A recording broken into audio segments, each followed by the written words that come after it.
Welcome to Something Positive for Positive People. I'm Courtney Brain.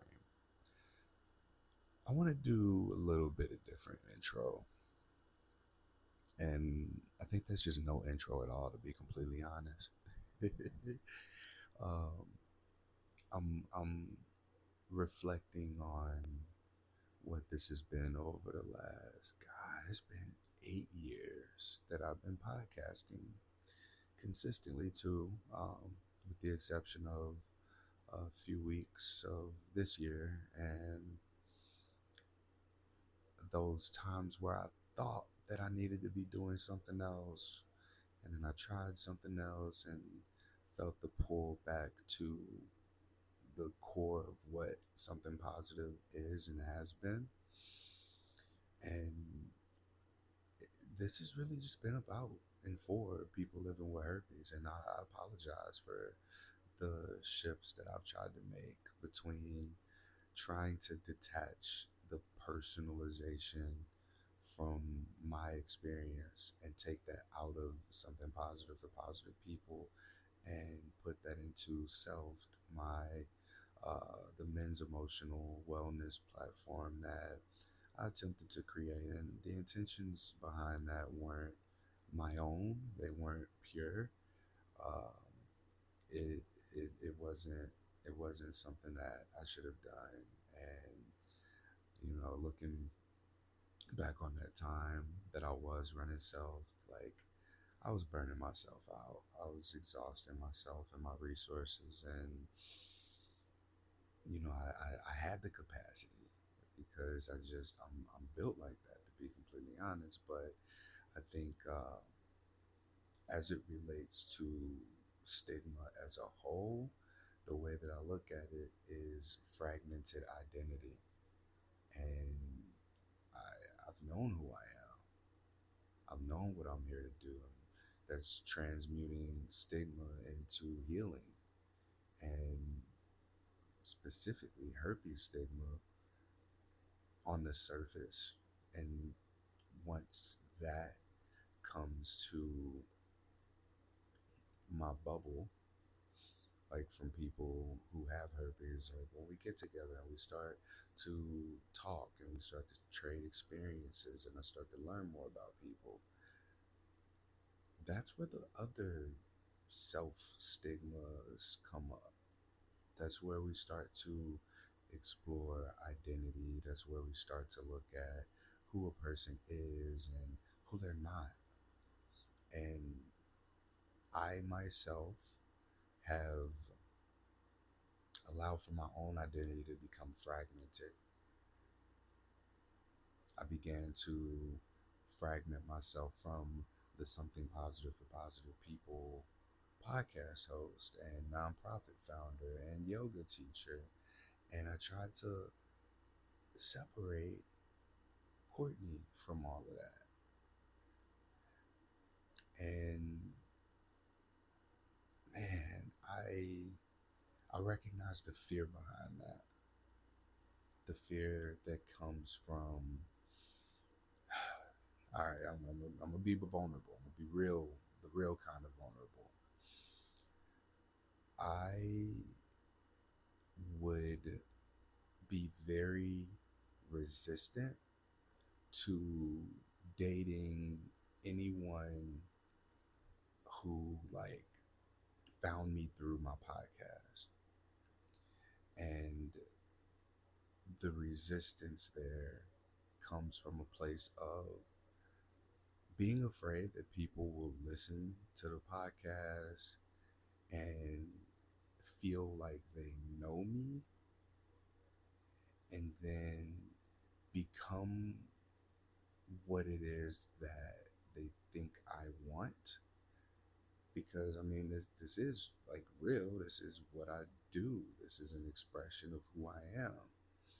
And my fear of somebody like approaching me, saying all the right things and presenting themselves as somebody who's a fit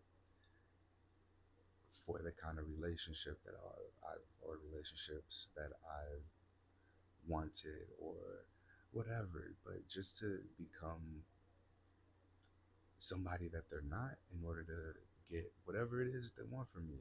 I always say, I ain't got no money. So it ain't like nobody getting that out of me. And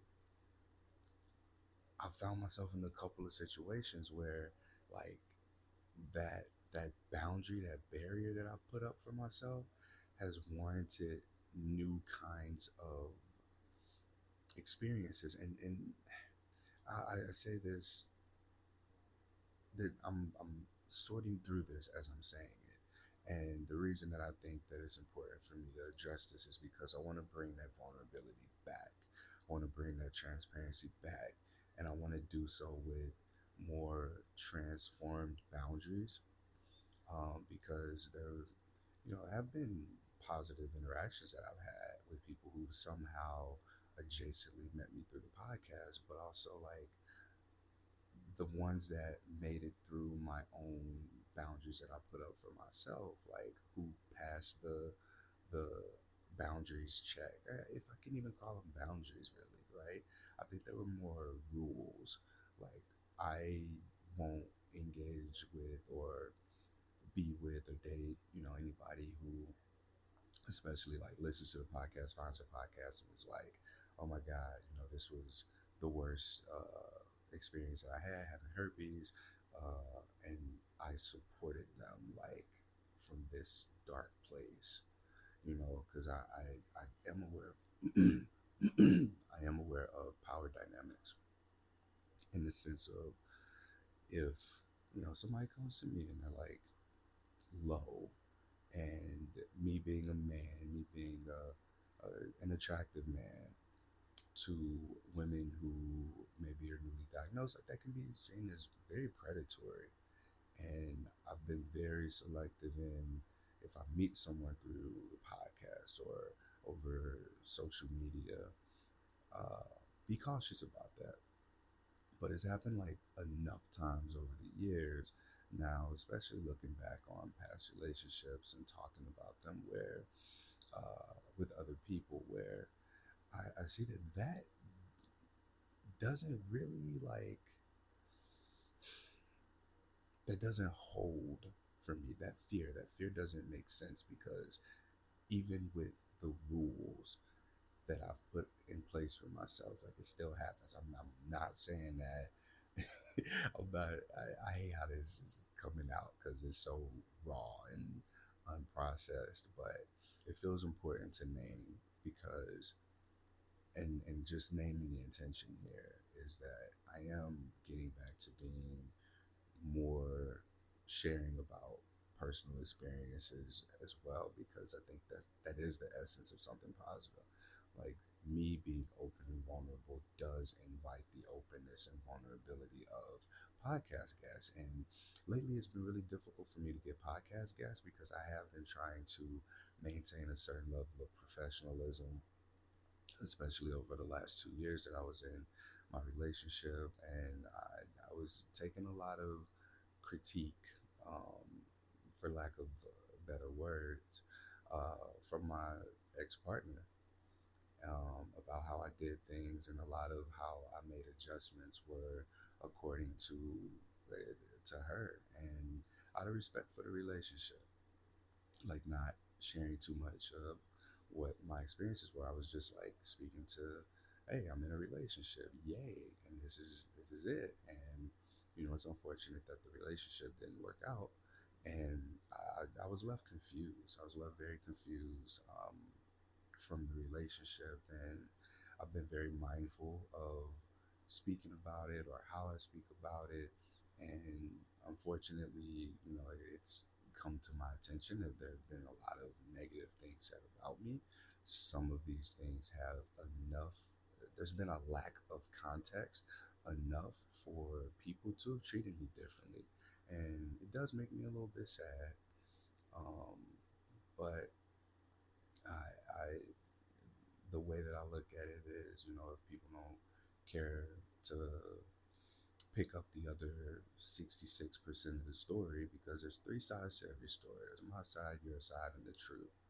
And I like to hope that my my non-reactivity, as best it can be, speaks enough for my character, my experience. But coming into where I'm at now, right? Like, this is enough of evidence for me to see that, like, I am susceptible to this kind of thing where somebody can present themselves as being okay with the kind of life and lifestyle that I have and who I am, and try to change me. And sometimes people will be successful in the changes, but also I recognize that the world around us tends to, it's like a field test of our integrity of who we are. And I failed mine. I failed my integrity test in my last relationship because I didn't stay true to who I am. And I thought that it was in an attempt of being better. Like, I looked at the test as, okay, this person's coming in and she's challenging me. She's challenging me to be something greater, be something more. But really, it was to be something different. And the way that it was presented, y'all, it just felt so tactical. It was tactical. And I'm not gonna go into all the details about it, but just there were things that were said in the beginning that were okay, and over time, like, it became apparent and revealed that she wasn't really okay with a lot of the things that she said she was okay with. And even with me, like, proactively not, doing those things, because essentially, it ended up turning into a monogamous relationship, which I I was doing that. I was doing monogamy, and I was doing it with integrity and coming out of the growth and development that I had. Like, it just seemed like doing monogamy wasn't enough, and it was really about being this kind of monogamous person, or being in this kind of monogamous relationship that was whatever her vision for it was. And it sucks that the story that is presented is, first off, one that I will never know what's being said to these people. And I think that my healing is in being okay with that. But there's people that we've shared space with, we've been, you know, quote, friends with. And I say quote friends because these people that even, like, that we were mutual friends with, like, I feel the difference of treatment and experienced it, to know that there's absolutely something there. And being okay with that is what my work is. That's me. Because what has happened is that this breakup has put some insecurities in my face. The insecurity of wanting to fix people, right? But it's not really about me wanting to fix people. It's really about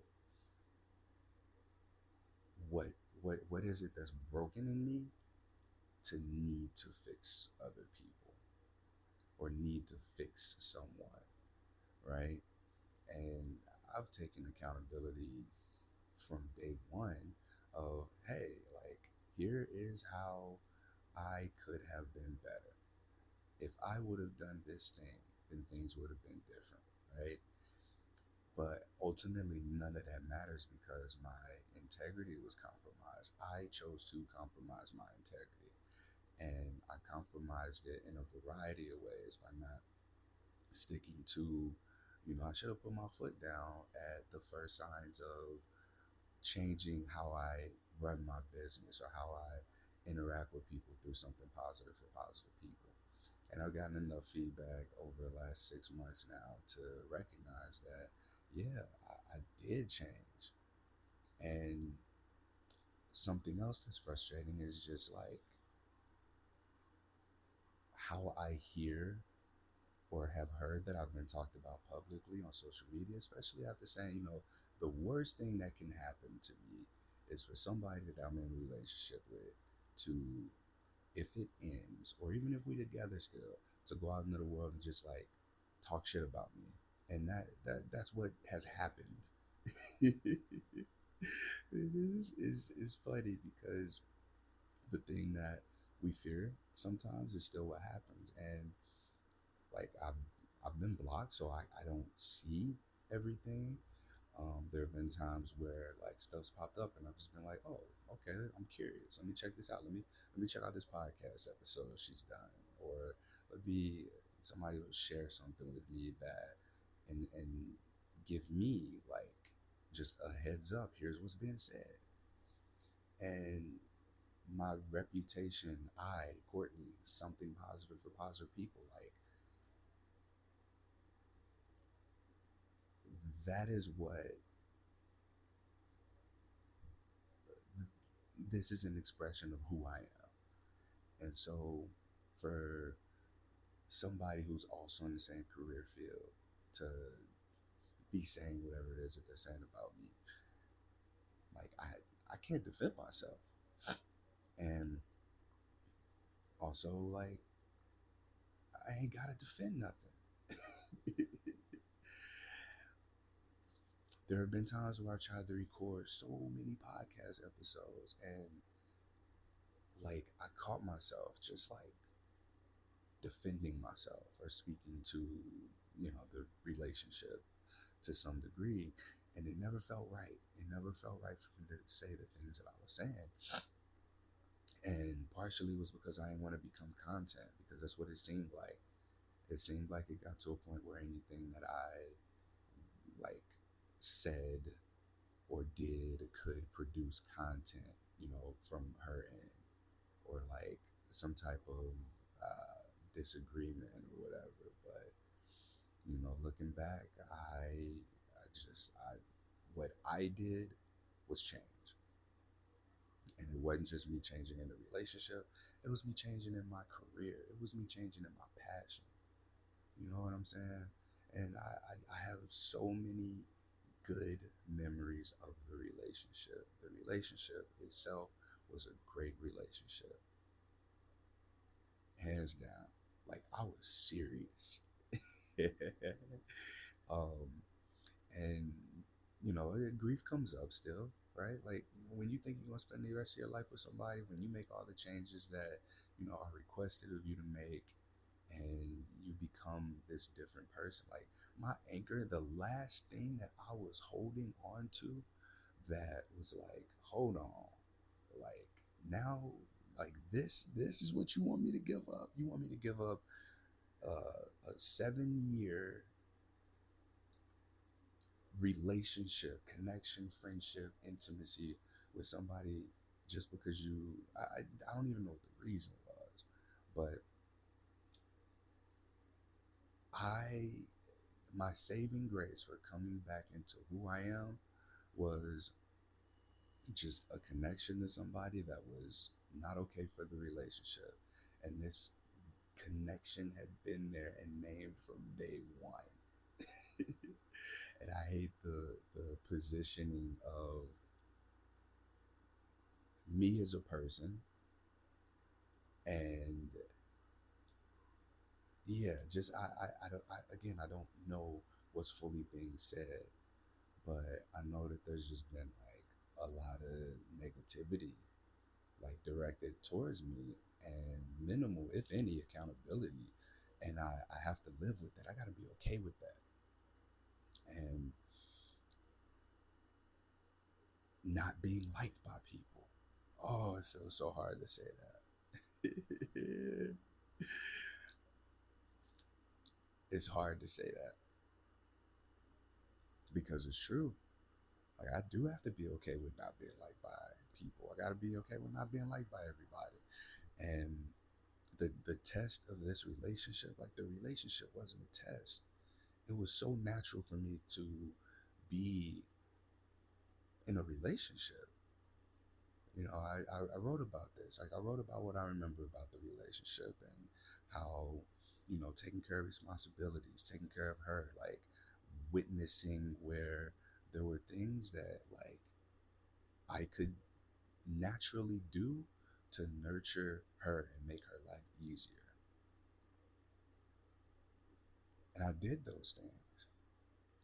I did those things, not because she asked for me. Like, I think that when you're in a relationship, there's things that you observe that you don't have to, like, wait for your partner to ask for you to do.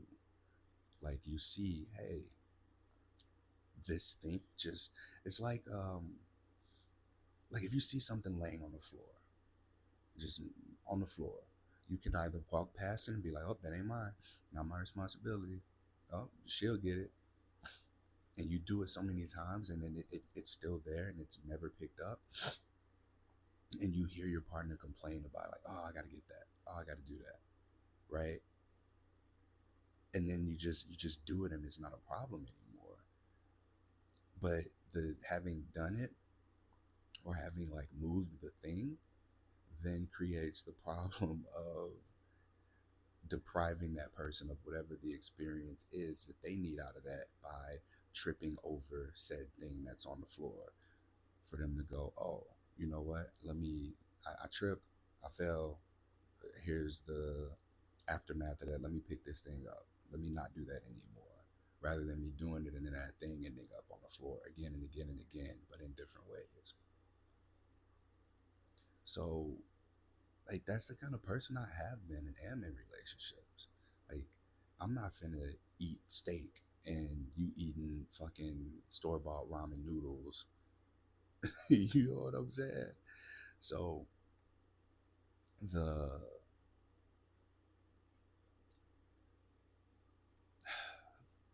and now here I am, I'm doing a little bit of the thing that I didn't want to be doing, which is still kind of feeling like I'm defending myself, but I think that I'm getting through to something on the other side of this, because I I'm choosing to be reconnected with my community, um, especially after having been so disconnected, and especially after having made so many changes. I made a lot of changes for myself. I stopped posting to Instagram what I post to Instagram. I made her such a important part of my life and trying to integrate her into my work stuff because of what she said in the beginning. Like, I remember her saying, like, I want to run a sexual wellness center at the beginning of the relationship. And I'm like, damn, that's tight. Because, like, I've always thought of the sexual wellness, like the sexual wellness, sexual health is mental health, like staying virtual. It never occurred to me to do something in person and have like a store, right? I remember her, at the beginning wanting to make massage candles and needing a particular type of jar. So I got the jars. And I ain't seen her make a candle since.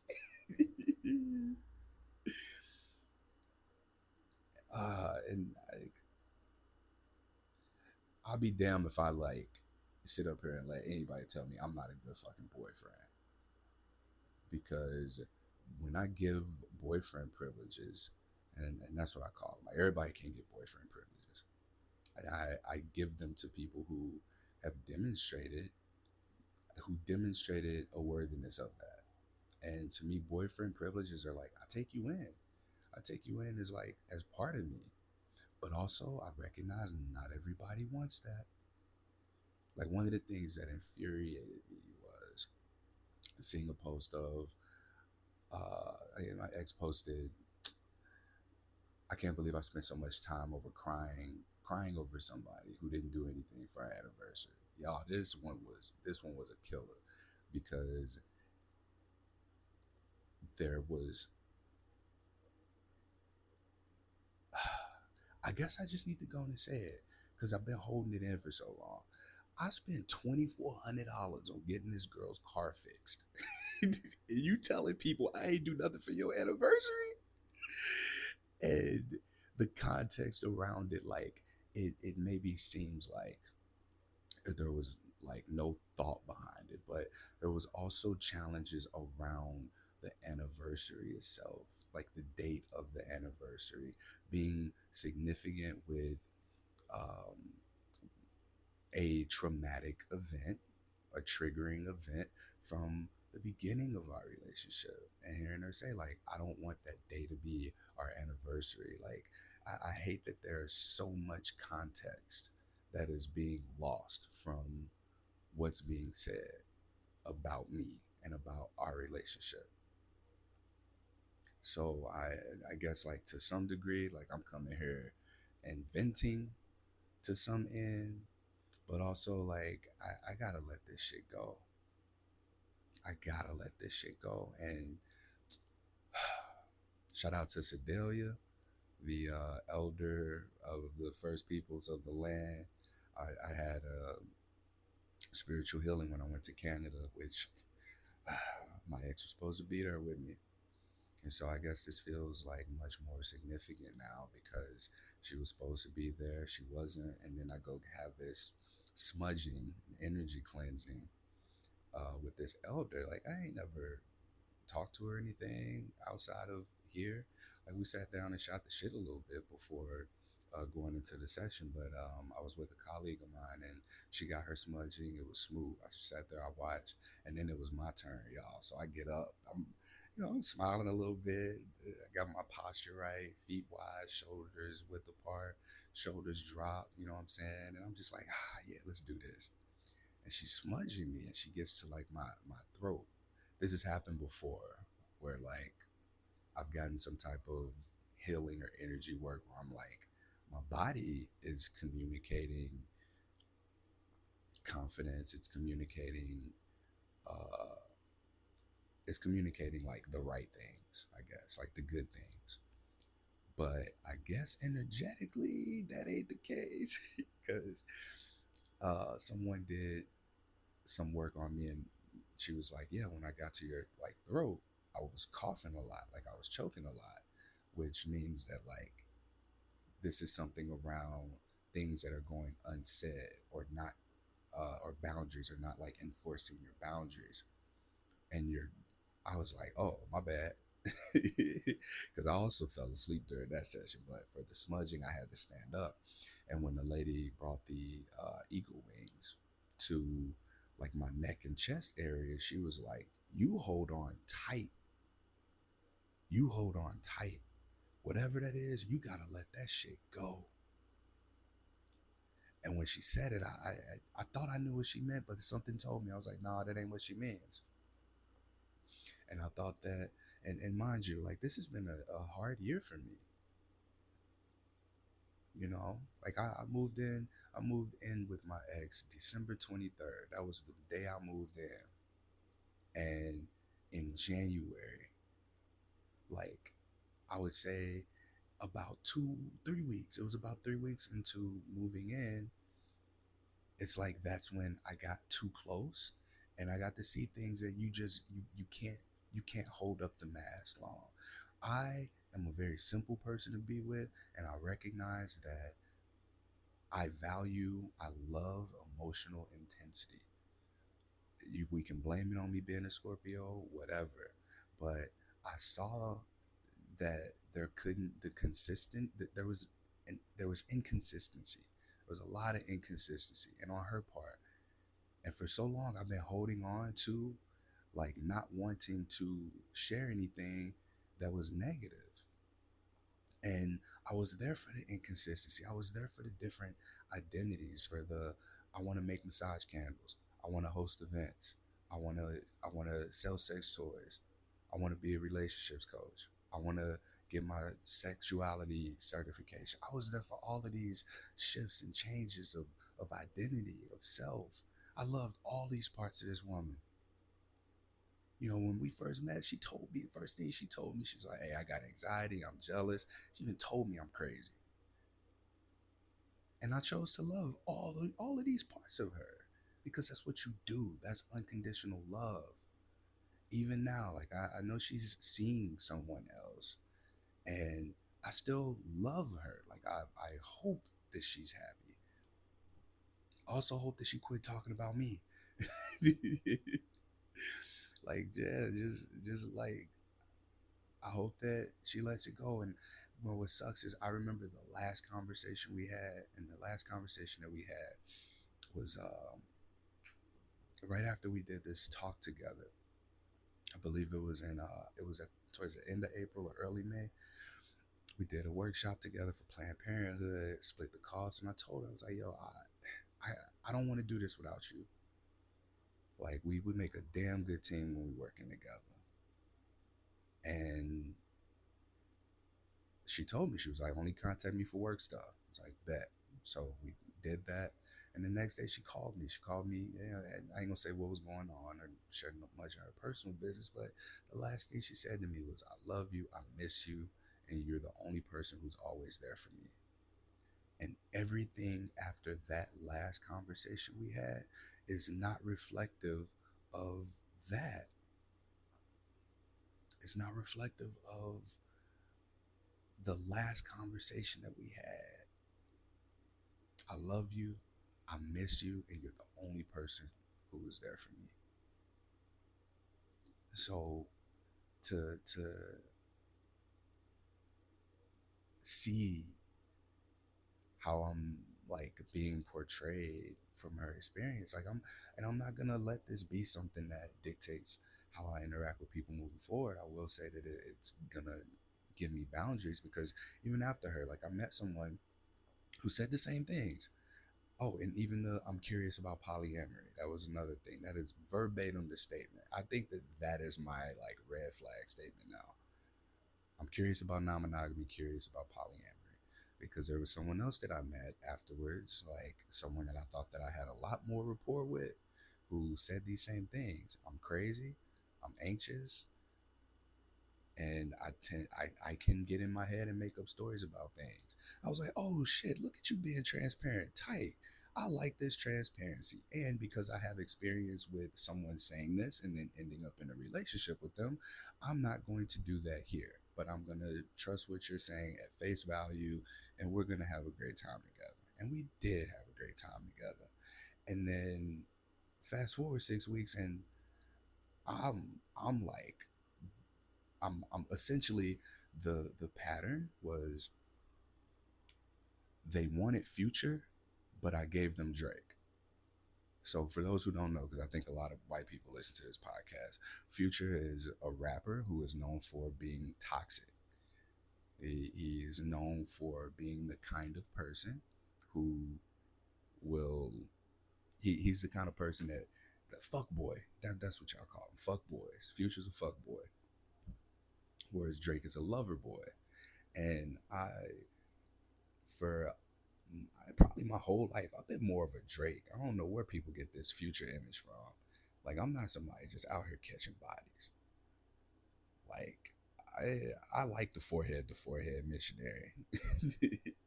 Don't get me wrong, like, sex wise, like, there's a level of safety that I need outside the bedroom to be able to let go inside the bedroom. And that, I think, is what people like. I feel like sometimes I'm objectified for like my appearance, but there's so much more to me than that. And I think that what Sedalia did in our smudging session, the energetic clearing, was just bring to my attention that even though I've let go of what's on the surface, I have not let go of the thing that I've been trying to hide. And I've been trying to hide it because I don't want to be seen as a bad person. I've been hiding it because, you know, I want to be seen as somebody who does take accountability, but also these situations, my ex, and then even the person after her, like, we all got what we wanted from the relationship until we weren't getting it anymore. That's when it became an issue, or they changed their minds. And we live in a world, like, I'm in the consent world. I know that when you change your mind, all right, that's it. Like, the fun is done. And that's what happened, man. Like, multiple times now, people have presented themselves in a way that is exactly what I want to hear, and then over time have tried to change me, or just been unwilling to admit, things have changed for me. This doesn't work. And the desire to be liked, especially in a relationship, like I think that I've overcome that when it came around a second time. But in the relationship that I was in, the desire to be, liked, like it led to me spending a lot more time with her family, not even tripping off the fact that she ain't never met nobody in my family. And when we started to travel or go places and, see people, it seemed like there was some resistance there to like connecting with my people, the people that uh, I was bringing her around. But you don't hear about that, right? Like you'll go on these trips and everything, and you'll do this, but like won't share the real story.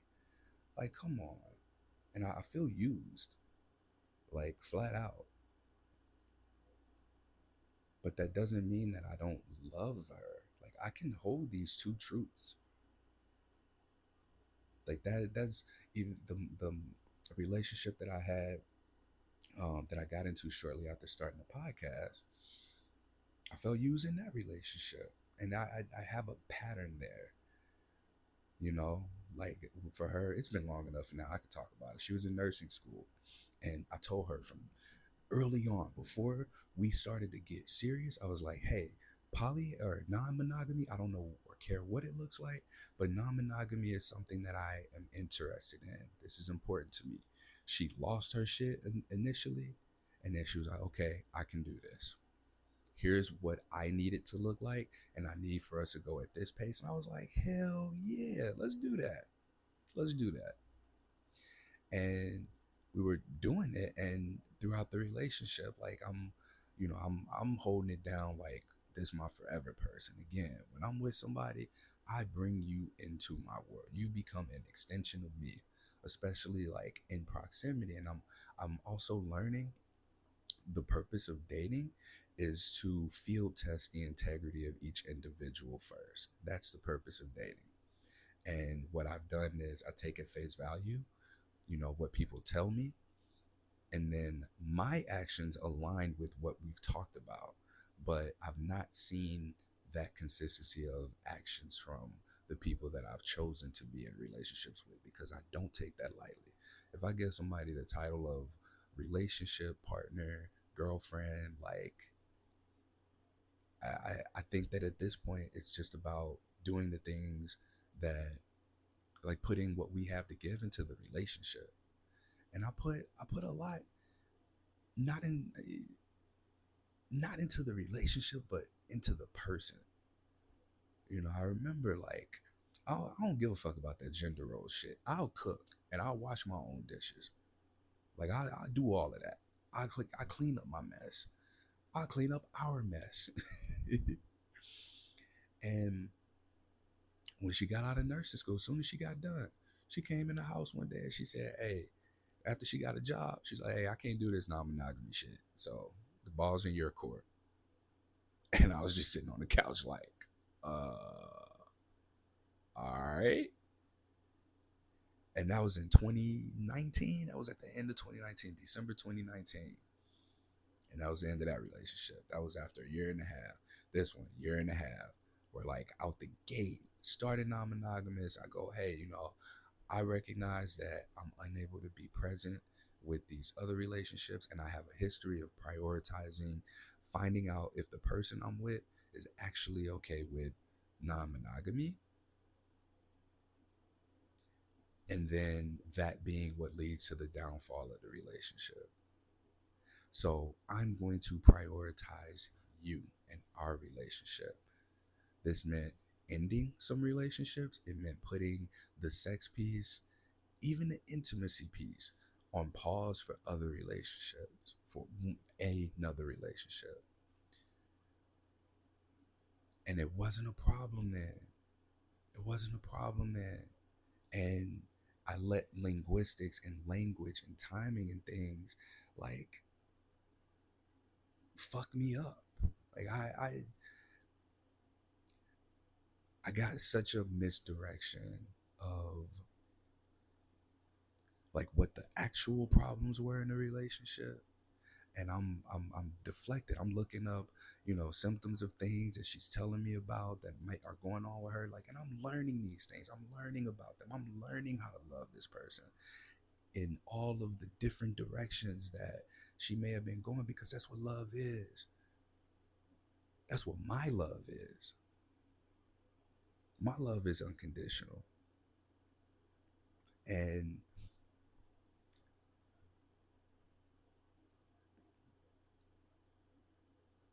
I I hate how this sounds, man, but I just gotta say it.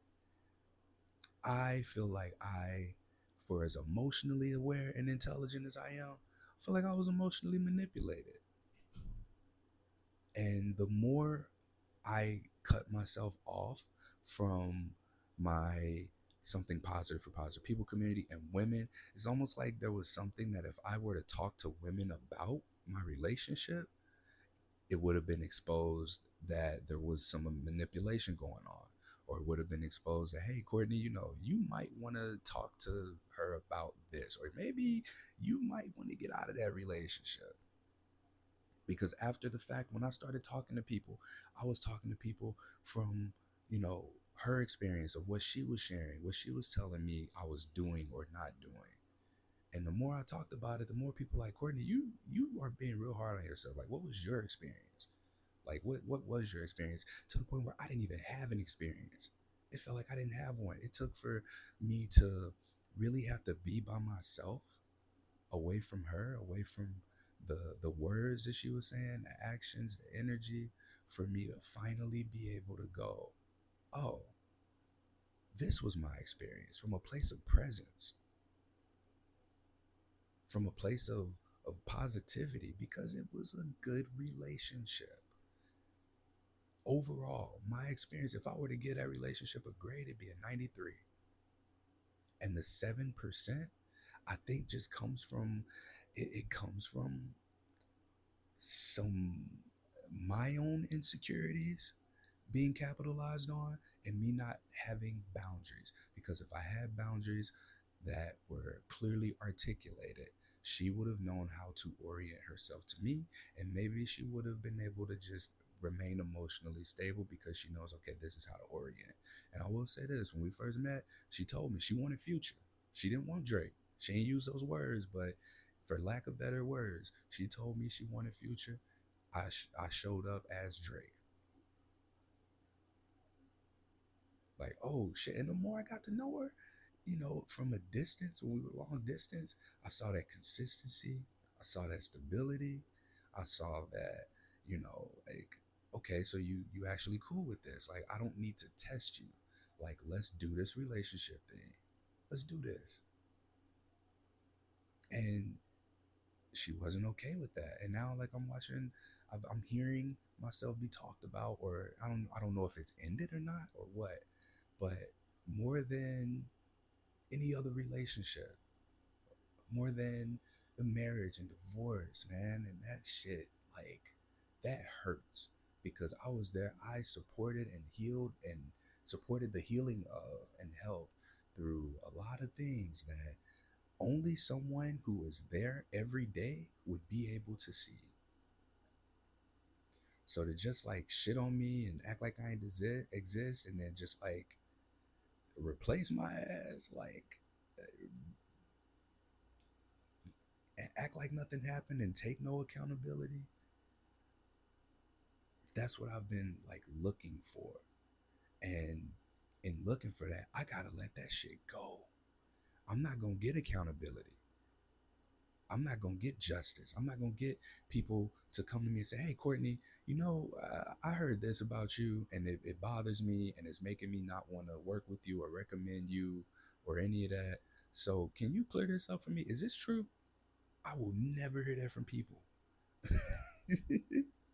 So, and I'm in a field that is predominantly women. I understand that, and I believe women, and yeah, girl, yes, queen.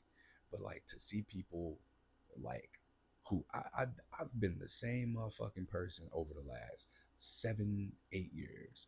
I've grown, I've evolved, and I've even named these evolutions. I've named where I fucked up. I've named my growth points. And so the consistency of my identity and how I show up and who I am, my presence, for that to be just completely disregarded because of a relationship ended, and the relationship didn't end badly. Like, I truly believe that a lot of the things, even arguments, when we had disagreements, she wouldn't even look at me sometimes. I gotta ask her, like, hey, look at me. Who are you talking to? Who is this about? Okay, I understand you're triggered, but is this trigger really something I did, or is it from the past? And more often than not, it would be something reemerging from the past. And I feel like that's even what's happening here. There wasn't a chance to really fucking blow up about exes and be negative and share feelings and release the intensity of emotion about past partners. And it wasn't able to be received. It wasn't able to be experienced.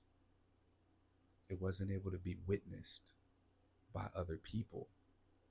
And I'm watching that real time, man. I've had to watch that, and I had to like just do nothing, sit, bite my tongue. And I think that after my trip in Canada, processing that, talking to my therapist, speaking to my friends, reconnecting with the women around me that keep me grounded, I let myself get ungrounded. And those relationships that I've had with women have been threatening. The women who see me, and that even saying that, like, I'm feeling the tightness in my chest, like, as I say that, because even me being seen by other people was an issue in our relationship. Yeah, I never forget a conversation that we had where, like, I'm trying to be emotionally vulnerable and expressive the same way that I am on the podcast. Like, so many times I've just been able to process things on my podcast and just say them, and it resonate with somebody. They reach out, we have a conversation about it, and I gain perspective. I become a little more aware of who I am, just a little bit, right? And I remember that being a problem. Like, I get shut down by the person I'm trying to spend the rest of my life with for trying to articulate and use language that I don't have. And again, like, to say that I was emotionally manipulated, and that word is so closely tied to abuse, like that is a blow to my fucking ego. And I've kept that to myself. Like, yeah, man, I was emotionally manipulated. You know how much of a bitch I sound like? I'm sorry. If any health professionals still listening to this podcast, like, I'm sorry. This ain't for y'all. This is for the people who. This is for the people who. I need to be myself, and I've not been. I've been transforming into, and I look at how stars are born, right? Like, if we are just light particles and stardust, it's friction, it's heat, it's pressure. And what I experienced, in hindsight from the relationship is friction and heat and pressure emotionally. There wasn't any physical stuff at all. I hate how I've heard her talk about like our sex life in a podcast, and I'm like, yo, I talk to you about these things, and that has never come up. Like, who I am and how I am, like, has been affirmed as I've allowed myself to share with people close to me, like specific points in the relationship, and they're like, Courtney, this don't sound like it was all you. And to be witnessed in that way, to be heard in that way, right? Like, it was still uncomfortable for me because I'm like, no, but she said, like, that she said that I did this. She said I didn't do that. And even just the timing and wording of things, man, fucks me up. It fucks me up because, like, there was so many just over, like, some of the responses to things did not seem warranted.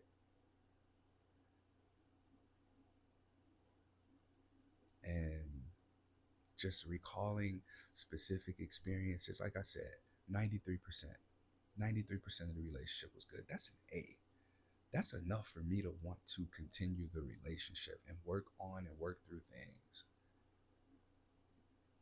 And, as we started talking about like couples therapy, as we started talking about like, hey, you haven't met my family, it was kind of like, oh shit, like now now things is getting hard. Let me get out of this. I need to hit the reset button.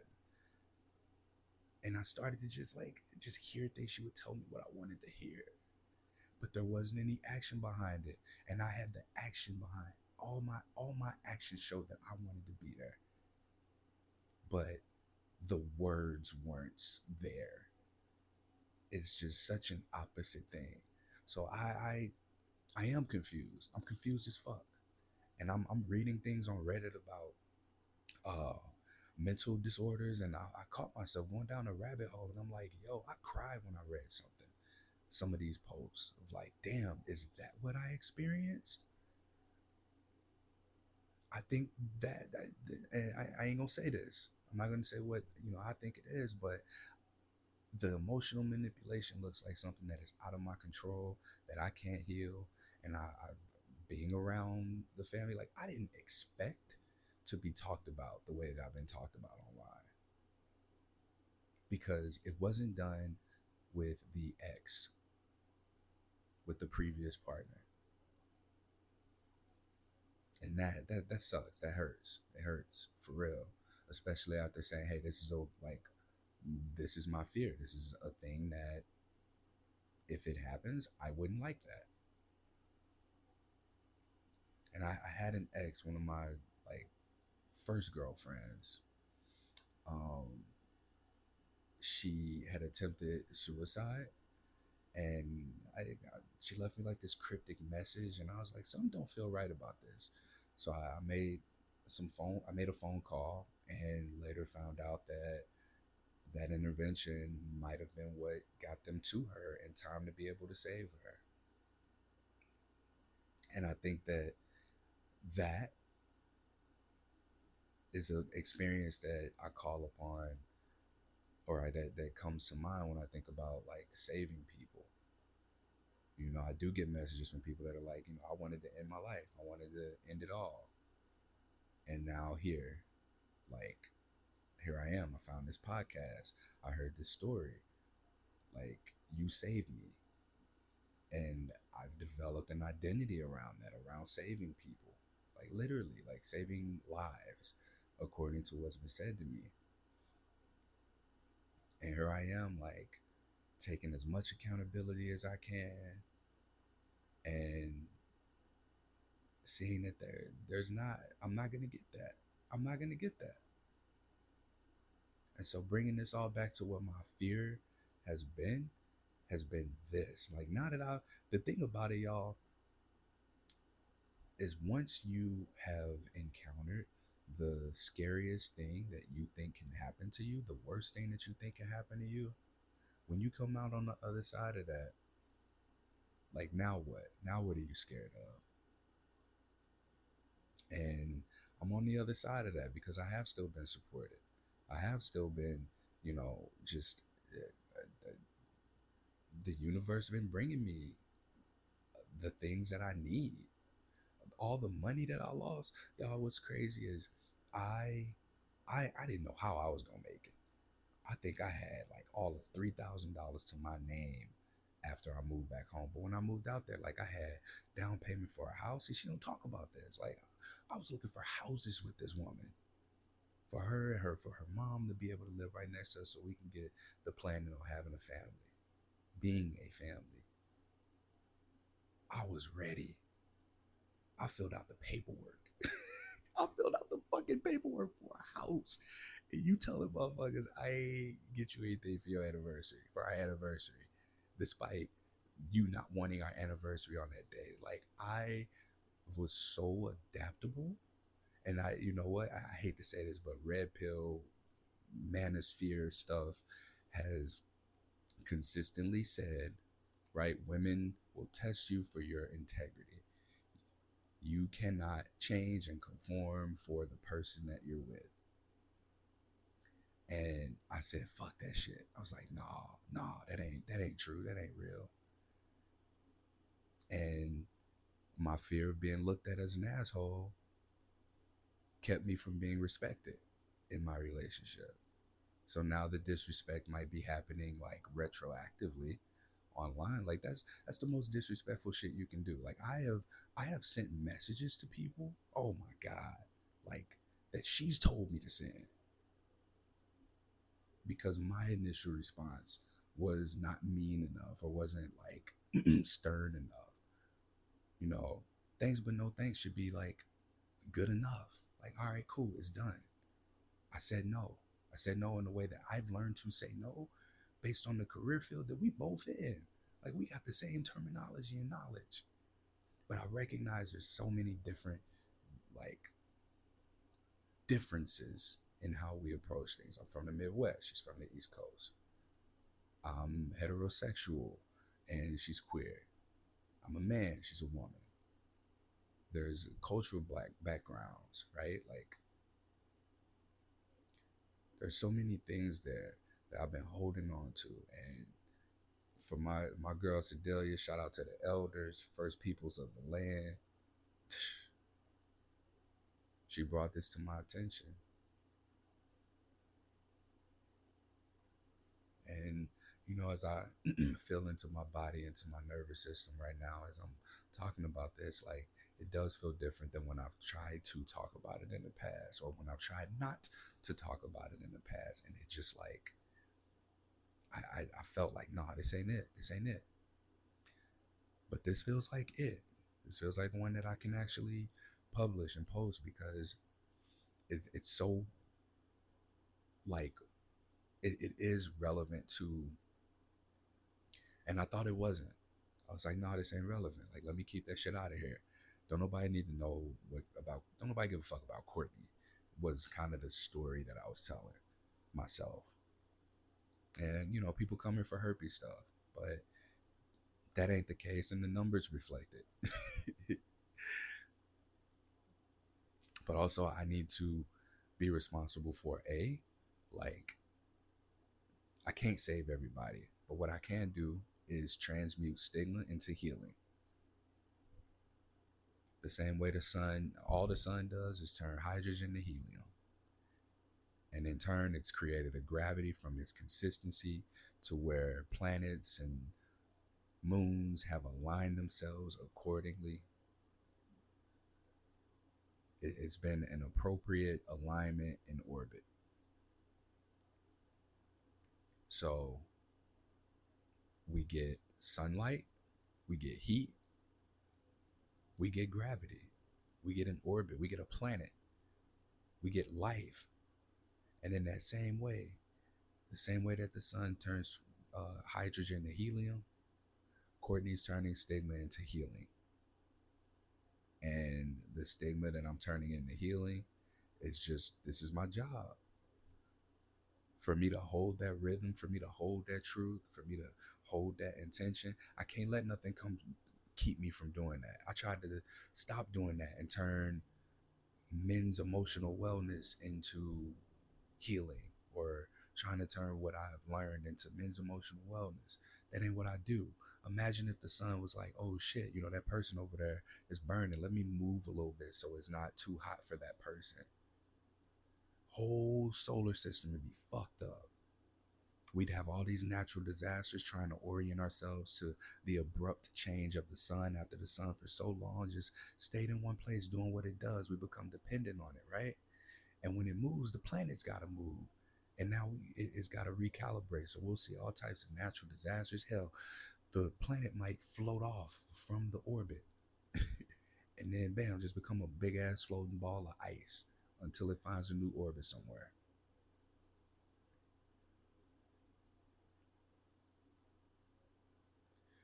Same thing for me.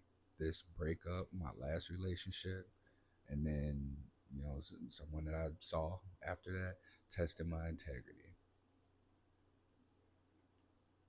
It was an integrity test of me being who I am.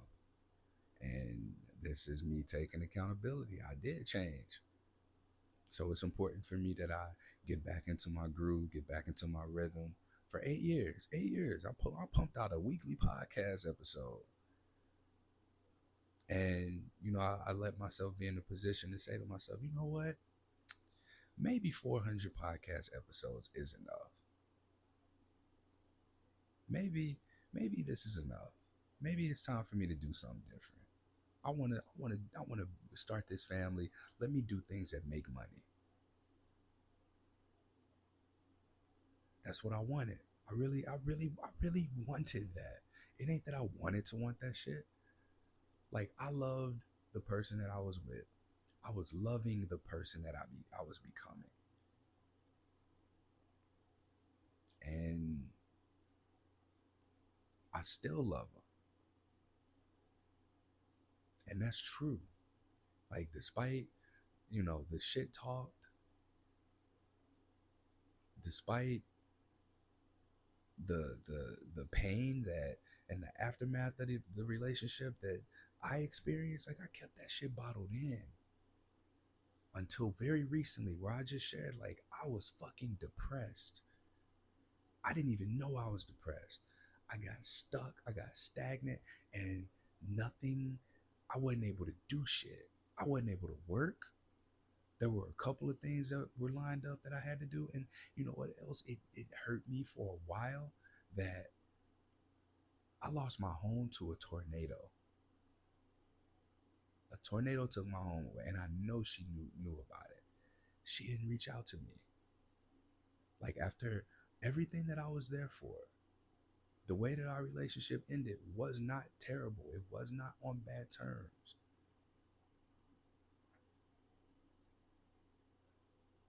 It put her in an uncomfortable situation, and unfortunately, some people are the kind of people who thrive in discomfort and chaos.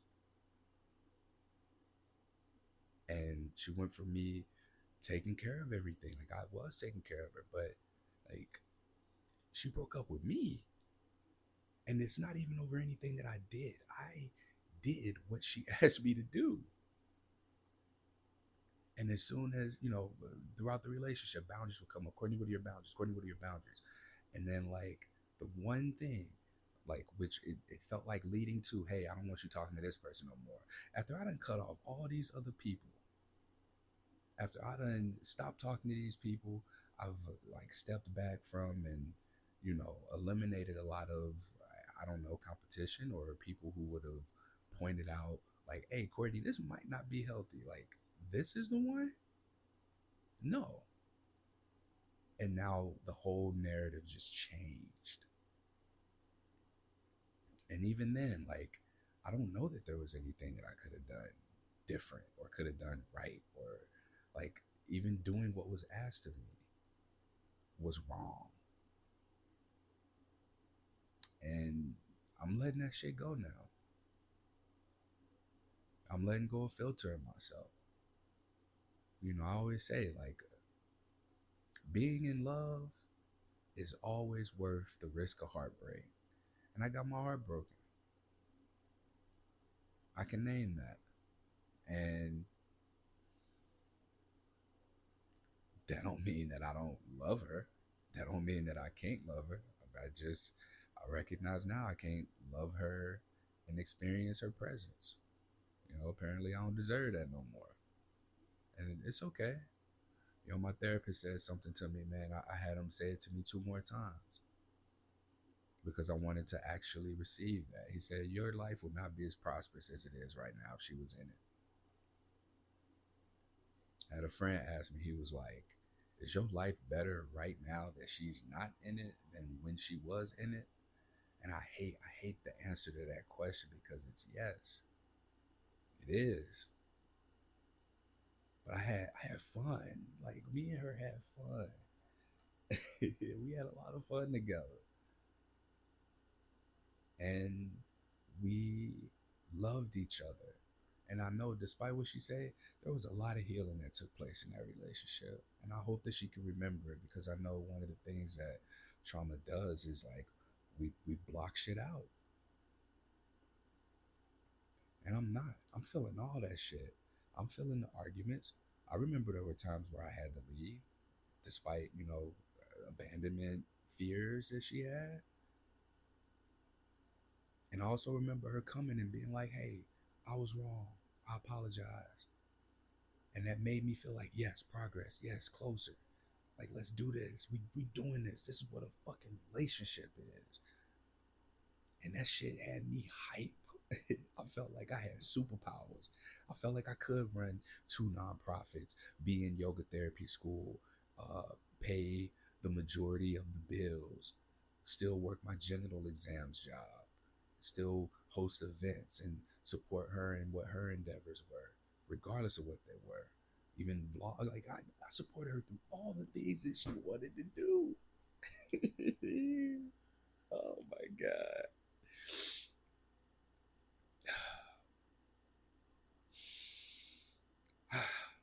So this is my experience of letting go. We gotta let the fuck go. We got to. I gotta let go of needing the feeling of needing to be liked by everybody. I gotta let go of, trying to save everybody and thinking that everybody's gonna do the right thing and that I'm gonna get accountability. I gotta let that shit go. I'm gonna be the villain in somebody's story, but I'll be damned if I'm the villain in my own.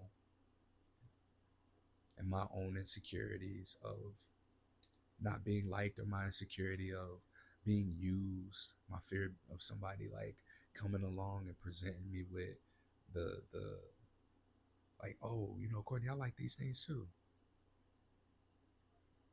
We watched anime together. I don't even think she liked that shit that we was watching. Now looking it back, like, oh my God, I just feel played. I feel used. I feel played. And the first thing she'll say is, I didn't ask you to do none of that. You shouldn't have to. You shouldn't have to ask your man to like pick up where you're maybe like, I don't want to say slacking, but like support you, man. I supported everything she did. And I've gotten, because I don't know if it's still happening. I haven't looked. I've heard things recently. And I guess that's the plan. Like, I'm not supposed to hear any of this stuff because some of this shit just ain't the full truth. And I hate that people enable that shit, man. Like, oh, people grieve in their own way. You don't see me shitting on her. And like, especially for me being a black man in this field, like for nobody to be like, hey, this don't look good. And it's happened before where somebody I haven't even met said things about me that people, I don't know if these people believed it, but I know that it affected, I know who did have to reach out to me and ask about it. I don't know who doesn't. I don't know who didn't. So my thing is, man, if we gonna tell the truth, like, let's tell the whole truth. But I'm not gonna get that. And that's what Sedalia, that's what I've learned that I need to let go of. I went to go see her the next day, and I told her, I was like, I'm ready. Because I thought what I needed to let go of was my attachment to my home that I lost in the tornado, traumatizing event. And what I also thought I needed to let go of was my relationship that I had with my ex. But I had done that. Like, I've let go of like her body, her physical body, and her emotional attachment into me, like the emotional claws or puppetry that manipulated me. But it wasn't until I was able to just say it out loud and have it be witnessed for me to be like, man, fuck. If this wasn't emotional manipulation, I don't know what is.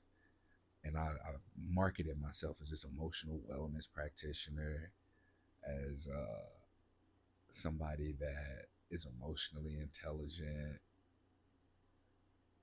and I was manipulated. And I also just realized that I didn't complete a thought that I was having earlier as far as like the blessings go. So, I'd lost a lot of money in not doing what I was supposed to do. I was supposed to move to New York.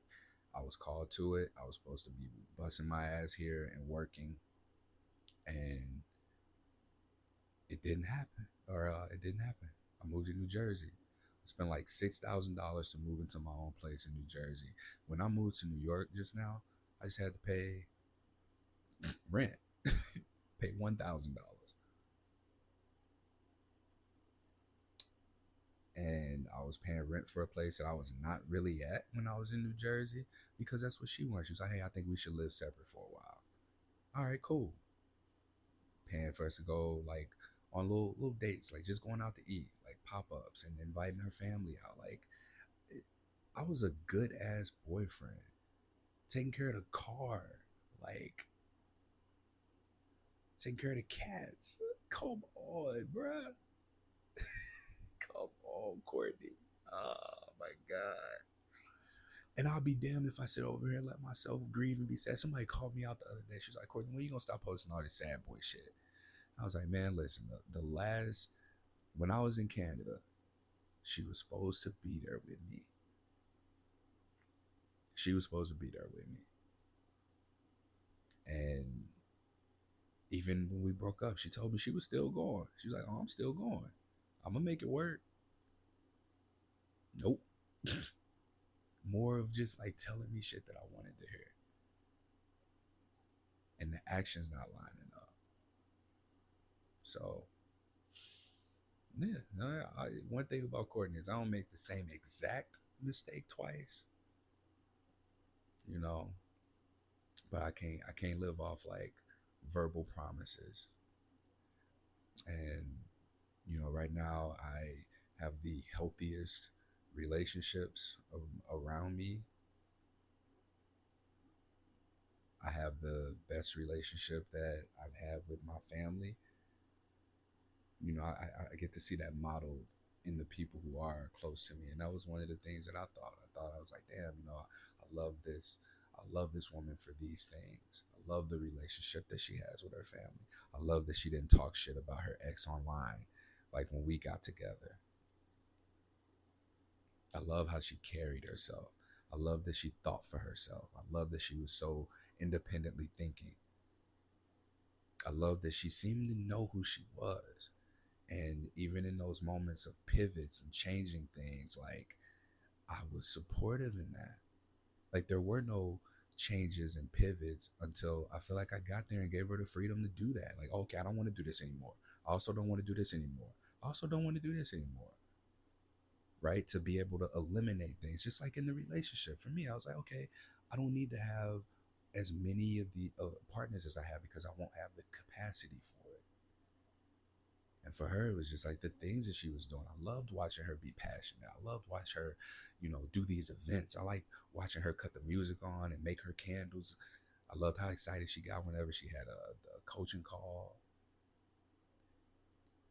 Like just watching her thrive.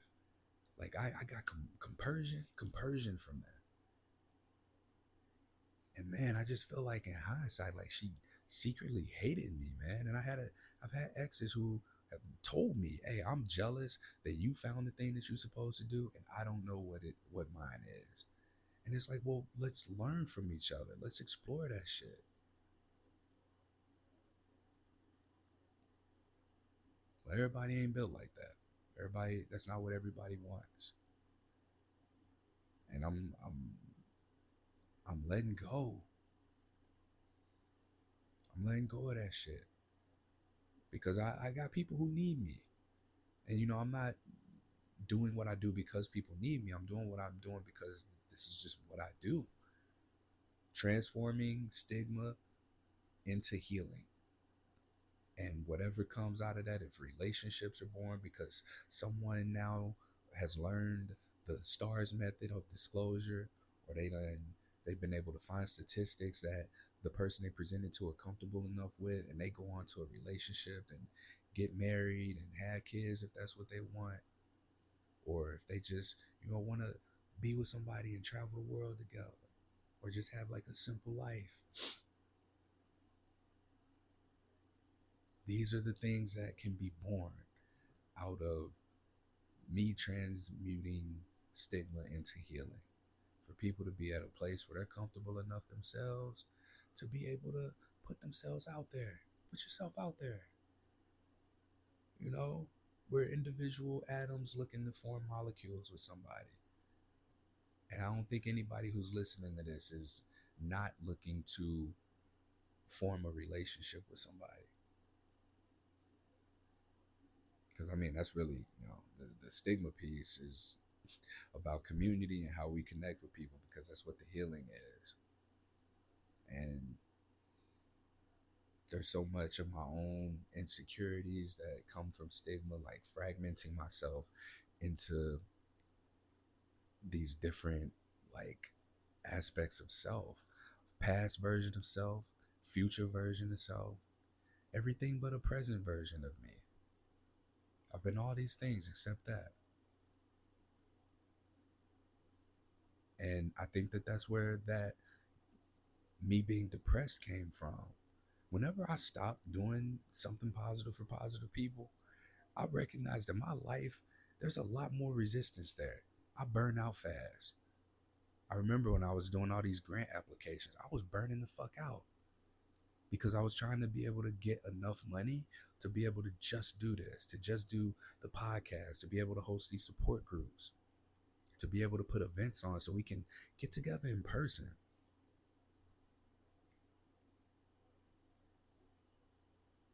And I feel like even just my exes compromised that, like how easy it would have been for me to work with certain people to bring things together. And now I got to do this shit on my own, but it's all right. Like I'm good. I'm gonna be good. That's one thing about me. I ain't never lost my confidence in myself, in my ability to start over, in my ability to take some type of failure and transmute it into success. I can take a L, and this is a big fucking L. I moved across the country for this woman and moved closer to her than where I actually was called to be. And I need to close this out, but I listened to No More Mr. Nice Guy, and I was talking to her about like, hey, I'm gonna start doing these things. I'm gonna start setting boundaries, and that's where all hell broke loose. Talk about that. Talk about how you had a problem with me not having boundaries, and then when I start to do the work to address the things that you bringing up to me, this is where you push me away. Like I got pushed away. And I didn't have language for this shit until I stepped away and I actually started talking to the people that represent what she didn't want me to be involved with.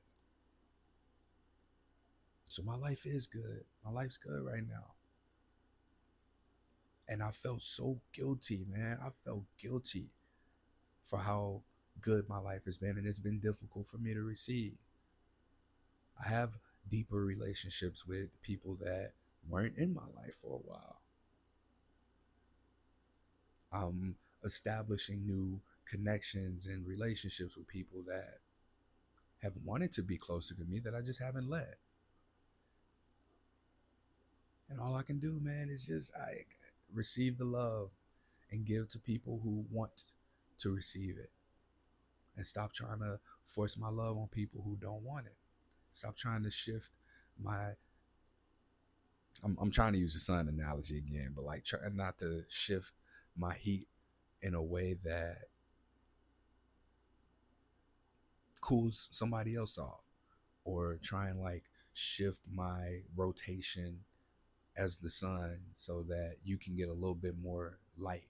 Or if the sun hurts your eyes, like, all right, let me get away a little bit.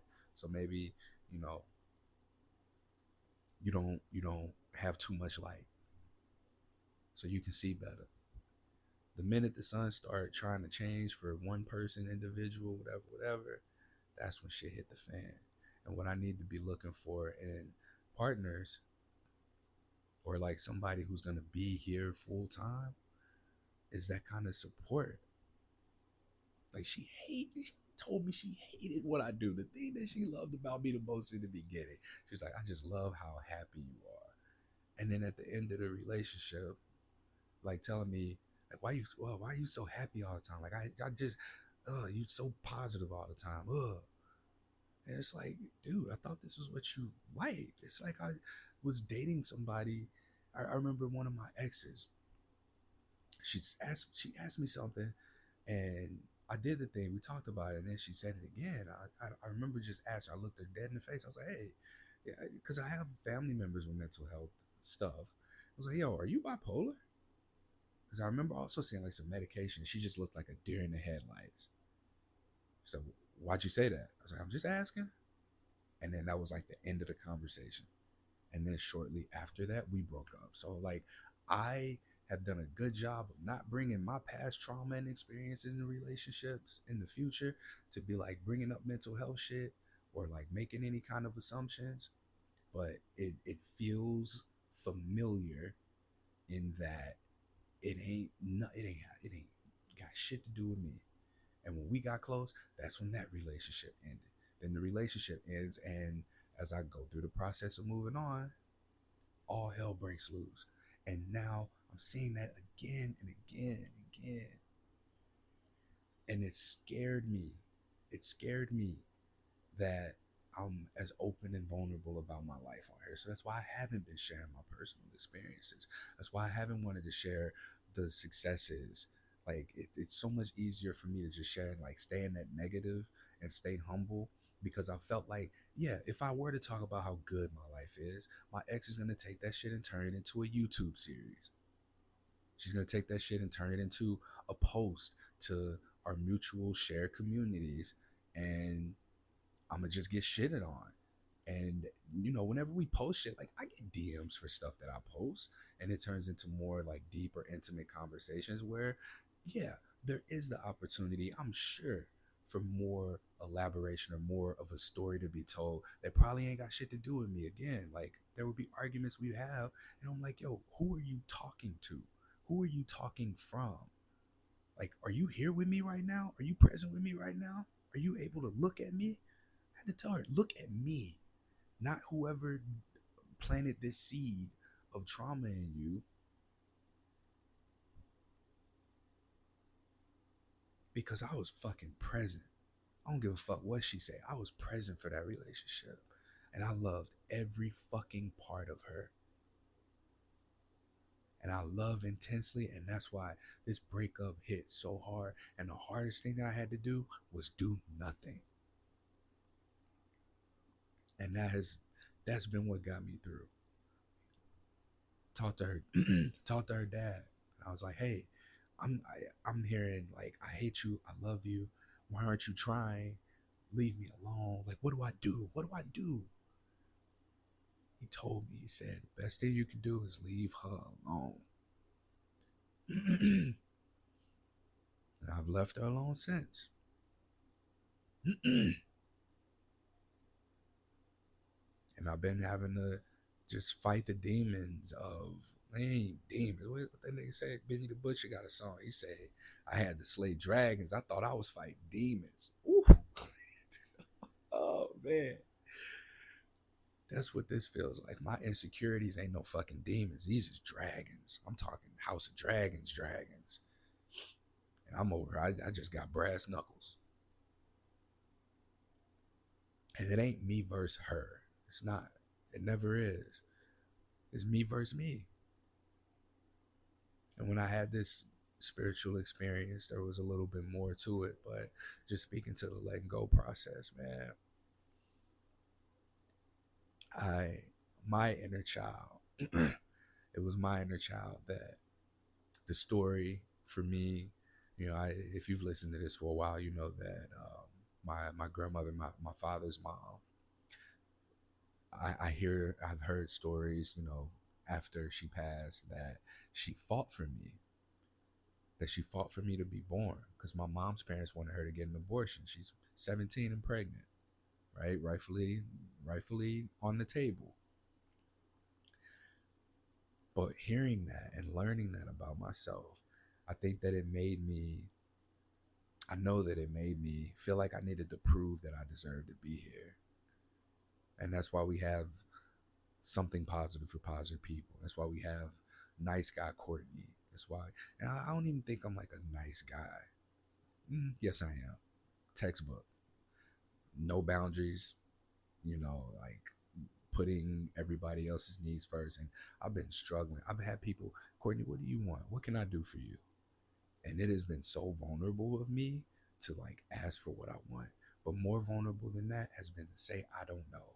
It was not safe for me in my last relationship to not know, because, and even as a kid, it wasn't safe for me to say I don't know. That would get me in trouble. So I had to like say something, find out what the other person wants, say what they want to hear, and then make that true.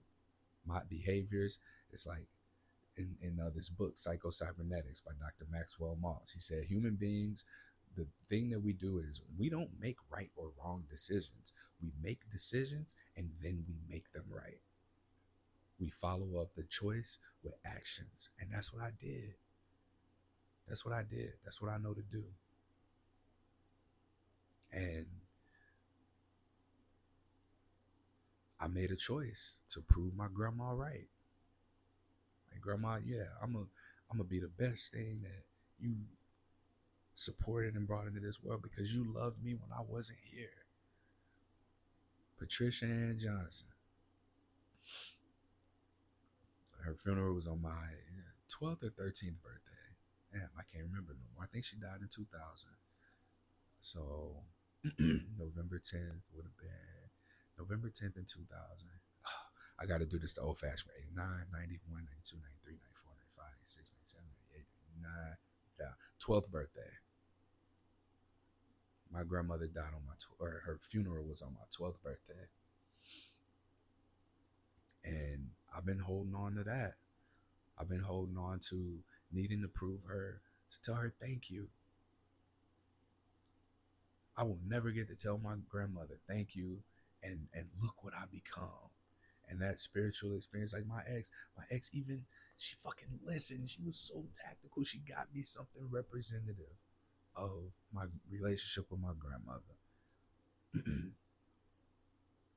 Like, there were glimpses in there. I don't know who this person is that I'm not in a relationship anymore with. But fuck, I love her too. Because that's what you do. When you love somebody, you fucking love them. And it's unconditional. My love don't come with conditions. My love will come with more, with presence. And when shit start getting unhealthy, it will come with absence. And that's not manipulative to your abandonment issues. But like, there have been times where I had to do that. I had to reward behaviors with my absence. And it was in those moments that I got accountability.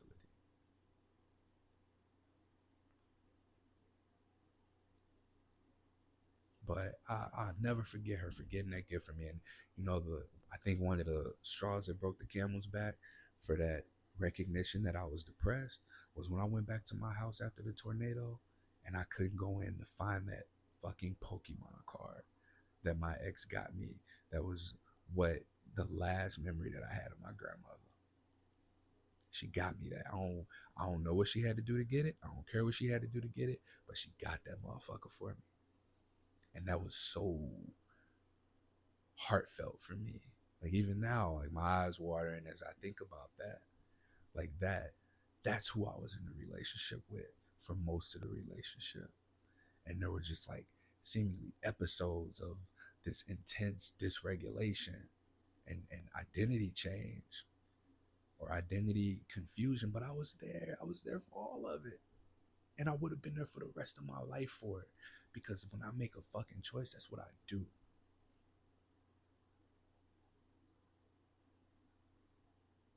So I wish her well. But I gotta let go. I gotta let go for that my own inner child. And Sedelia gave me a feather. She said that, this just fell from the box. She looked at it. She's like, "Oh, I'll leave it here." She didn't know why it fell. When I showed back up, she didn't expect me. She was like, "You know what? I think I know why this fell now. Take care of this. Take this eagle feather. Take it everywhere with you. Let it be a reminder of your inner child, that little boy that needed to prove that he deserved to be here. That little boy that had to even be his mom's emotional boyfriend." That little boy that was protected by his grandmother. Like, that's who I'm here for. And that little boy has been unseen for so long because I've wanted to be needless. I painted myself as a fucking target for anybody who wanted somebody that was emotionally something vulnerable, I guess. I made myself a fucking target the way that I talked about myself. And now I think that I have a lot more self awareness and knowledge of who I am as a person to be able to go back to that little boy. Not me at 12, who's my grandma's funeral was on my 12th birthday. Maybe even younger than that. But I think I've been stuck in, damn, like my grandma fought for me to be here. Let me pay her back. My buddy AJ, I told him, I was like, we going on a trip, and I offered to pay for something that we're doing at the trip, and he was like, man, you ain't got to do that. He was like, and I just came out and told him, I was like, yo, I got an insecurity. Let me go ahead and name this. I recognize that I don't feel like I can always contribute because I have great friends. Like, I got friends that are doing very well for themselves, financially, spiritually, emotionally, mentally, like physically, doing very well. And sometimes I don't feel like I can contribute enough, right? Like, we'll go out, motherfuckers be buying drinks out the ass. And, I usually, my strategy is when we go out, I get the first round. Or when it's like a few of us, I do that. And yeah, I just said it. I was like, man, I just feel like when I can contribute, I want to. He was like, man, look, I can do that. Like, do things can't nobody do. Can't nobody else be you. And like, that's what I'm here for. And that shit, like, I just felt that I got some good ass friends, man. My buddy Carl, I talked to him the other day, and he asked me, he was like, why do you? It felt like, it sounded initially like somebody could interpret it as, being judgmental, but he was like, why do you date multiple women, or why do you have multiple relationships? And I was like, honestly, like, they just treat me well. Like, these are healthy relationships. I'm supported, I'm challenged, and I'm celebrated by these people. I'm loved on by these people. There's intimacy there. Like, I ain't out here just catching bodies. Like, I want intimacy. And he was like, there you go. Like, I don't know what I was expecting. But he's talking to me. He was telling me some advice that he had gotten from somebody. And he was like, people like me and him who grew up the way we grew up and turned out the way we turned out, like, it's hard for people to just unconditionally love us for anything other than what we do. I'm surrounded by people who don't. They can give two fucks about what I do. It's who I am, and like, I can't put that into words. I can only put that in the energy. And when I went to that healing thing, and that lady was like, "Yo, you holding on to shit. You gotta let that shit go." For me to have been as heavy as I was unconsciously with no awareness, for the people who were in my life during that depressive state, when I first moved back home, when I was at home for those 2 months after I lost my crib to the tornado, like, that's who was there for me. I was at the heaviest that I've ever been emotionally and energetically. I can't imagine what kind of weight I was putting on these people. And they still held me. They still supported me. They still created a safe space for me to not be present, for me to say, I don't know. People ask me, why you ain't with that girl? I don't fucking know. I'm confused. Because what I was presented with, that's not what stuck. And people ask me like, "Oh, well, Courtney, I don't think you over it." I am. I am over the relationship. I understand we're not getting back together. And there is grief. There is grief of just the confusion. Like, there's a desire for accountability. There's a desire for me to fix. Like I want to see her well. I want to see her well. And I gotta let go of wanting to see her at all. Like that's hard. Like the relationship, all right, the relationship's over. I let that go. But my friend, that was my. And I gotta stop saying that now too, because somebody told me. Carl said it. He was like, "You wanted her to be your friend. That's what you wanted her to be. Some people ain't ready to be what we want them to be, and that's okay." And in her mind, I wasn't ready to be what she wanted me to be, but I showed up as I was. I showed up and I tried. I put effort into becoming what was asked of me. And it just sucks that, the two people in the relationship that saw everything, that's not what's being expressed. And like I'm dealing with consequences. Ain't no consequences of her breaking up with me. Like, yeah, ain't no consequences to that. But there's consequences to me being broken up with, of people clearly fucking treating me differently. I don't like that. And I that's the thing that I gotta just let go. And I hope that whoever's listening to this, if you're able to tie this to herpes in some way, or even like the grief relationship thing, like this is me being as real as I possibly. How long has it been? It's been an hour and a half, man. I started this at 3:40 in the morning, and it's 5:15. I gotta get up in 2 hours, y'all. Let me bring this to a close. I the purpose of this podcast was for me to come on and just be like, hey, I'm getting back to not. It's not getting back to.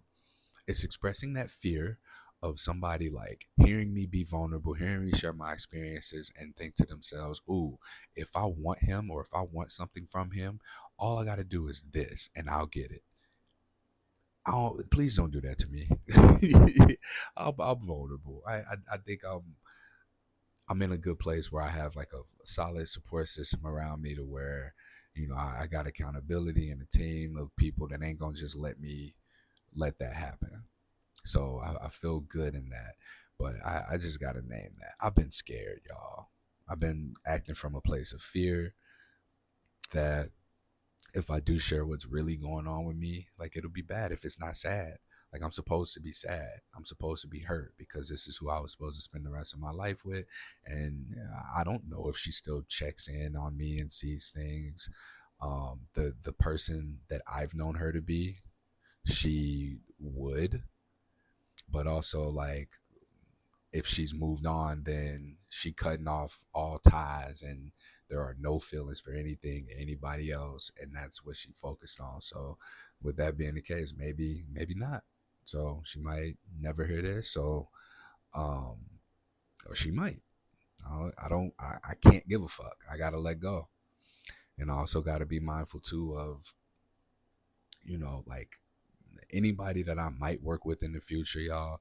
This is me being who I am. And if you don't want to work with me because of me being who I am and me sharing what my truth is and being relatable to the community, like that's what makes something positive so great, is the community piece and how relatable I am and can be. I think that being in the relationship that I was in made me cut myself off from being relatable. If I came here and talked about what was happening in a relationship, maybe that would have been like a cry out that there was something going on.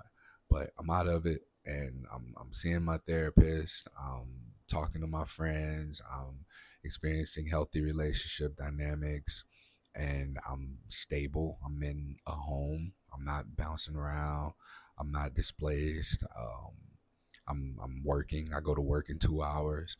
So hey, life's good. Things are good. I'm socializing. I went to a play party on Sunday, and it was tight. It was cool. I just went and like talked to people and made friends. I was there for a few hours and got to hear some people getting their cheeks clapped, and it was nice. It was just a pleasant experience. We were talking about how play parties are so cool because you can be like talking politics, uh, And in the same conversation, like you look over, you might see, people having sex, you know. But it's been nice to be able to settle into doing the things that I guess I just got away from. But like I pictured this person doing these things with me because this is who they presented themselves to be. I don't think I've ever not been consistent in who I am until I started trying to change. And those changes weren't for me. I thought they were for the best. I thought they were for me, but they were for her. And when you with somebody who don't know who they are and you trying to find an identity around that, like you lose who you are. And I've known who I was, and I don't want to drift away from that anymore. So this is what I do, and this is who I am. I'm Courtney Warren, motherfucking brain. I'm the founder, executive director, podcast host of Something Positive for Positive People. I teach medical students to get genital exams. I teach health professionals, mental health, public health, sexual health, and educators about herpes stigma. And I'm sticking with that. And whenever I need, if people want to bring me in to do more, like I got invited to do a talk on herpes and STIs for youth sexuality educators. It's something I would have normally brought my ex in for. I got to let that go. So and also I recognize my strong points. I'm talking about the herpes piece, and I'm bringing somebody in to talk about the sexuality, the STIs. That's what I'm gonna do. Like that's just how we do things. I'm adaptable, and that's it. So yeah, this is I am sharing more personal stuff now moving forward. The professional stuff, the podcast ain't for that. The podcast is for me to connect with the community. It's a fundraising tool, so if y'all feel like things resonate and y'all want to make a donation, I highly encourage it because I ain't been able to pay myself this year. To date, I have not paid myself through Something Positive for Positive People, and I'm supposed to do that. My board member's gonna be mad at me. We ain't had a board meeting, I think since like March or April, so I gotta play catch up just because life been life, and I mentioned some deaths. My great grandmother being in the hospital, tornado, breakup, and processing that, and moving. These have all been really big life changes. And just like stars, like this is how stars are born, from pressure, heat, and friction. And that's what has been happening for me. And coming through the other side of that, like the depression is like the stillness, nothing happening. Getting out of the depression, that's the pressure, the friction, and the heat, because that's where you gotta feel things. That's where you gotta do some work. You gotta listen to yourself. You gotta do some hard stuff to get out of depression. And I'm grateful to have had that experience now, because now I can speak to it. I wasn't able to speak to depression before. It was something I couldn't relate to. I didn't have the privilege of being able to not get out of bed in the morning, of not being able to go to work, of not being creative or being able to produce anything, or being stuck with just the bare minimum. I did the bare minimum. I got up, I would go to the gym, I'd drink my water, I'd cook and eat my food, and then that was all I had the energy for. And I wasn't creating work opportunities for myself. So I did what I had to do, what I could do. That's what I did. I did what I could do. Not even, I can't even say it was what I had to do. I did what I could. And that was the best I had.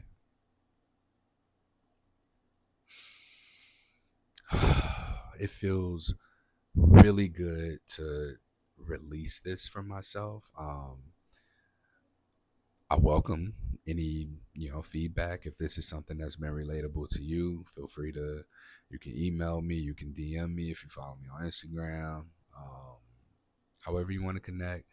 But yeah, this feels vulnerable. I'm gonna do some things to take care of myself, so I can get through the day, and you can expect more of this. Like, I don't want to talk about my ex anymore. I don't want to talk about the relationship anymore. Um, if things come up conversationally, like I'll speak about my past experiences, but I think that what I needed to let go of was anything I said warranting any sort of conflict, combating, or attack, or like I said, being turned into content or made into some type of fucking YouTube series or something. And I'm over that. Like I'm past the fear. I'm done being scared. I'm done being, somebody that I can admit I feel emotionally manipulated. I can admit that I have an insecurity around being liked by everybody. I have an insecurity around proving that I deserve to be here. I have an insecurity about wanting to save everybody and wanting accountability. And also, like, I wasn't the only problem in the relationship. I give the relationship a 93%. The other seven, it's not mine. It's not. And I can't be there. I'm not going to be the one to say, hey, I saw these things. Here's what I suggest. Like, let's do these things. It's not on me anymore. And there's a weight off of me for that. And I love her. I always will. I ain't going to stop loving that girl. I don't give a fuck what she said about me. Like, we shared an orbit together. We formed a molecule together, and the molecule split. And I just brought her in way too fast. I didn't see consistency in behavior. I just listened to the words. And then when the actions and words wasn't aligning, I was given a promise of, hey, they will align if you just fix this thing. If you just change who you are, then what I say will become what I do. And then at that point, it would become irrelevant because then I'll have become somebody else, right? So no more of that. I know who I am. I've known who I have been for a long time. I'm saying no to shit that don't align, and I'm saying yes to the shit that does. So I'm ready. I'm ready to get back into the swing of things, um, busting my ass, working for y'all, and again, just transmuting stigma into healing because that's what this work is. That's what this means to me. This is important. This is important to me. This is my purpose. This is my passion. Purpose is what you have to do.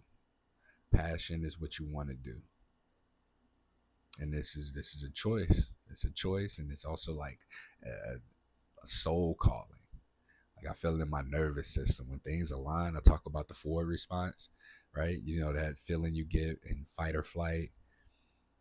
There's another action you can take from a place of choice, which is taking the energy and moving forward response. Move forward with that energy in a way that you choose to. That's not just an unconscious thing. So I'm letting go. I'm letting go of all that shit. I'm letting go of my insecurities and blessing this space now in a way that I believe allows for other people to experience themselves, experience their healing.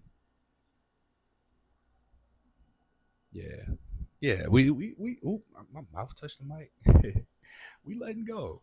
Like, I want to hear what you letting go of. Yeah. How about that? Like, tell me what it is that you're letting go of. All right. So with all that said, virtual support groups Monday nights 7:30 p.m. Eastern time. The first Monday of every month is a everybody group. The second Monday of the month is a men's herpes support group.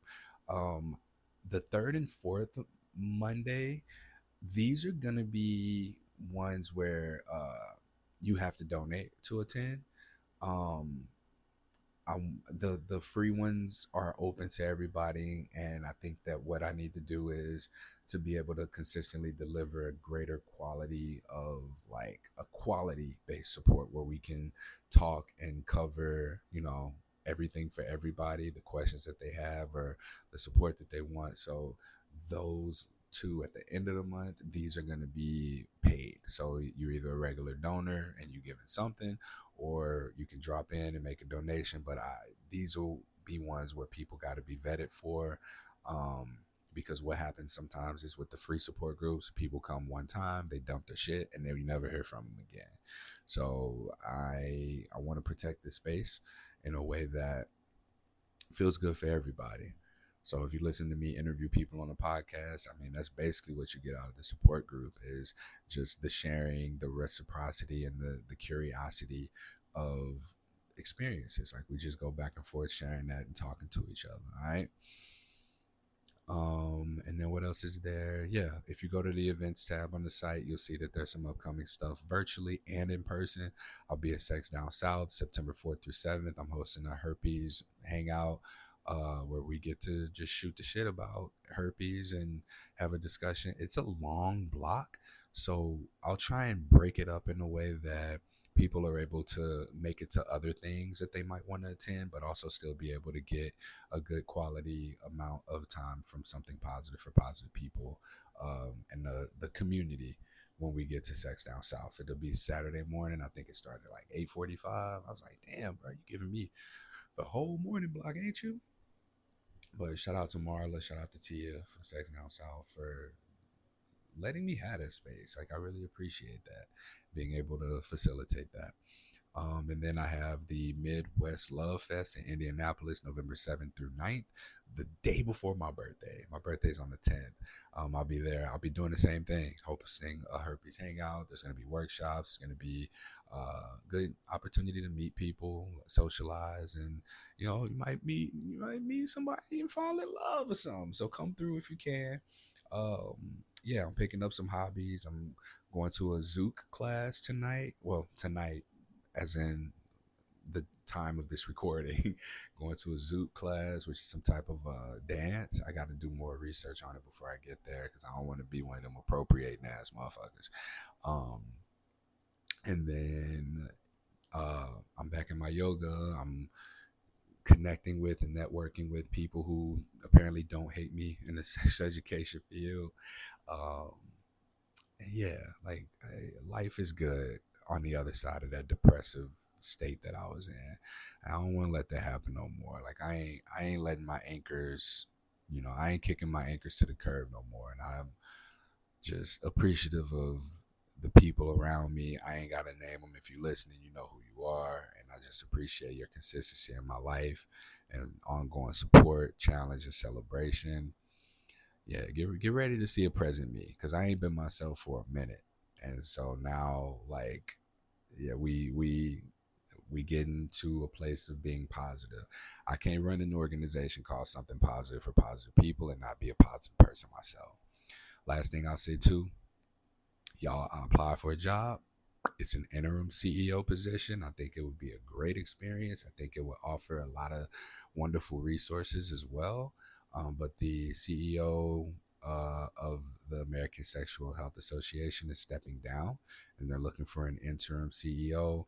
The job description looks exactly like what I do for something positive for positive people. It's full time, it's virtual, and it's right up my alley. I'm qualified. So if I get the interview, it ain't no reason I shouldn't get the job. Not to be cocky or anything like that, but yeah, just y'all send the good vibes my way, all right? Here we are, damn near 2 hours later. If you listen this long, you a real one. I appreciate you. But yeah, until next time, y'all, stay present.